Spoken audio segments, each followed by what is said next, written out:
అందరికీ నమస్కారం. ఫ్యాబులస్ బిగినింగ్స్కి స్వాగతం. ఈ ఛానల్లో మీరు గత వీడియోల్లో తొలి అడుగు, మీరు నేను, హృదయ ఓదార్పు, ఫ్యామిలీ కౌన్సిలింగ్ 3 వీడియోలు చూశారు. ఇక 4వ సర్వీస్గా ఎసెన్షియల్ సర్వీసెస్ అంటే జీవన సేవలు అనే వీడియోని ఈరోజు మీరు చూడబోతున్నారు. అంటే ఇందులో ఏ విధమైనటువంటి సేవలు మనకి అందించబడతాయి, అసలు జీవన సేవలు అంటే ఏంటి అనేది మనం తెలుసుకుందాం. ఈ రోజుల్లో మన రోజువారీ జీవితంలో కొన్ని సేవలు అనేవి మనకి చాలా అవసరం అవుతాయి. అంటే సామాజిక పరంగా కానీ, కుటుంబ పరంగా కానీ మనకు కొన్ని నీడ్స్ ఉంటాయి. వాటిని మనం జీవన సేవలని అనుకోవచ్చు. అంటే మనం ఎక్కడున్నప్పటికీ, ఎలాంటి పరిస్థితిలో ఉన్నా ఈ జీవనాన్ని, మన జీవితాన్ని సాఫీగా నడవాలంటే మనకి కొన్ని సేవలు అనేవి, సర్వీసెస్ అనేవి అవసరం అవుతాయి. అసలు ఈ జీవన సేవలు అంటే ఏమిటి, మన జీవితానికి అవి ఏ విధంగా ఉపయోగపడతాయి అనేది తెలుసుకుందాం. అసలు జీవన సేవలు అనేది జీవితంలో ప్రతిరోజు మనం ఆధారపడేటటువంటి మన ఆరోగ్యం, మన భద్రత, ప్రయాణం, కమ్యూనికేషను, వాటరు, కరెంటు, ఆహారం, సమాజ సేవ ఇవన్నీ కూడా జీవన సేవలే. ఇప్పుడు ప్రయాణం, కమ్యూనికేషన్స్ ఇవన్నీ కూడా కొన్ని ప్రభుత్వ సేవలు అటువంటివి కూడా ఉంటాయి. అవన్నీ కూడా మనకు అవసరమే. కాకపోతే అవి కొన్ని సేవలు అనేవి ప్రభుత్వం అందిస్తుంటుంది. కొన్ని సేవలు కూడా చాలా వరకు ఈ ఆహారం కానీ, నీరు కానీ ఇవన్నీ కూడా చాలా వరకు మనకి ప్రభుత్వం ద్వారానే అందుతుంటాయి. అయితే ఇంకా కొన్ని నీడీ పీపుల్ ఉంటారు. కొంతమంది మరి ఈ సేవల్ని పరమావధిగా భావించి నీడీ పీపుల్కి అందించేటటువంటి మహానుభావులు చాలా మంది ఉంటారు.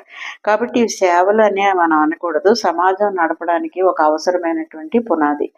మరి అదే దిశగా మనం ఏంటంటే ఈ ప్లాట్ఫామ్ నుంచి మనం ఒక 1% అయినా సరే ఈ జీవన సేవల్ని ఇందులో ఇన్సర్ట్ చేయాలని నేను ఆశపడ్డాను. ఎందుకు అంటే మనం చేసేటటువంటి సర్వీసెస్లో ఈ దాతృత్వము అనేది చాలా అది కూడా ఒక ఇంపార్టెంట్. చారిటీ అనేది కూడా ఒక ఇంపార్టెంట్ సర్వీస్ అని నేను భావించాను అనమాట. అది మీ అందరి సహకారంతో, నాకున్నటువంటి దృఢ నిశ్చయంతో ముందుకు వెళ్ళాలి అని అనుకుంటున్నాను. అయితే ఇందులో మనం చేయగలిగినవి మాత్రమే మనం తీసుకుందాం. ఏంటంటే ఆహారము, తర్వాత దుస్తులు, విద్య, తర్వాత వాటర్. ఇలాంటివి మనం సింపుల్ అని కాదు, ఇవి చాలా మేజర్ నీడ్స్. అయితే అది 1% లేదా మనం ఎంతవరకు చేయగలమో అంతవరకు దాన్ని మనం ముందుకు నడిపించగలిగితే అవి అవసరం. అంటే తీవ్రమైనటువంటి అవసరతలో ఉన్నవాళ్ళు చాలా మంది ఉంటారు, అస్సలు లేని వాళ్ళు. తర్వాత ఉన్నా సరే దాన్ని పొందలేనటువంటి వాళ్ళు చాలా మంది ఉంటూ ఉంటారు. అటువంటి వాళ్ళని ఎంపిక చేసుకుని కొంచెం వరకు దీన్ని ముందుకు నడిపించాలనే ఉద్దేశం అయితే ఉంది. అందులో మొట్టమొదటిగా మనం ఆహారం సరఫరా సేవలను తీసుకుందాం. అంటే ఇది కేవలం ఆహారం లేకుండా జీవితం అనేది, మన బాడీ దైనందిన జీవితానికి కావాల్సినటువంటి శక్తి అనేది మనకు ముందుకు వెళ్ళదు. అందుకే ఫుడ్ సప్లై అనేది ఒక కీలకమైనటువంటి అంశంగా చాలా మంది అన్నదానాలు అవి చేస్తూ ఉంటారు. ఇది ఒక కాన్సెప్ట్ గా తీసుకోవాలని. తర్వాత దుస్తులు. సమాజంలో మనం గౌరవంగా తిరగాలన్నా, బ్రతకడానికి దుస్తులు అనేది చాలా అవసరం. వీటి ద్వారా కూడా మనం జీవన సేవలు అనేవి అందించవచ్చు. కొత్త వస్త్రాలు ఇవ్వచ్చు, పాత వస్త్రాలు కూడా దానం చేయొచ్చు.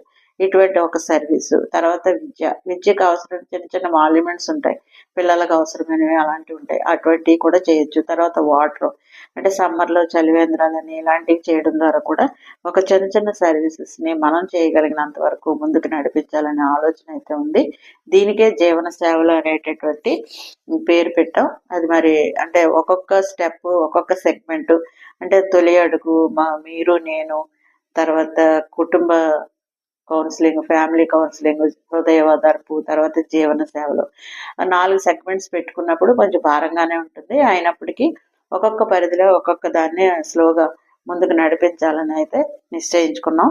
దాన్ని ముందుకు నడిపించడానికి అన్ని మాన్యువల్ సోర్సెస్, అంటే అన్ని విధాల డిపార్ట్మెంట్స్ అన్నీ కూడా సమన్వయం చేసుకుని, అంటే ప్రజలతోనే, అంటే గవర్నమెంట్తో కాదు, ప్రజలతోనే చేసుకుంటూ ముందుకు వెళ్ళాలి. వారి యొక్క సహాయ సహకారాలతో ముందుకు వెళ్ళాలని అయితే నేను భావిస్తూ ఉన్నాను. ఈ సేవలో కూడా మీరు చురుకుగా పాల్గొంటారని నేను ఆశపడుతూ ఉన్నాను. అయితే ఇది స్లో అండ్ స్టడీ ప్రాసెస్లోనే నేను వెళ్ళాలి అని అనుకుంటున్నాను. కాబట్టి దీనికి మీ సహాయ సహకారాలు ముందుగా మిమ్మల్ని కోరుకుంటూ, దానికి చేయూతను అందించవలసిందిగా కోరుకుంటూ ఉన్నాను. మరి ఈ వీడియో మీకు నచ్చినట్లయితే లైక్ చేయండి, షేర్ చేయండి, ఛానల్ని సబ్స్క్రైబ్ చేయండి.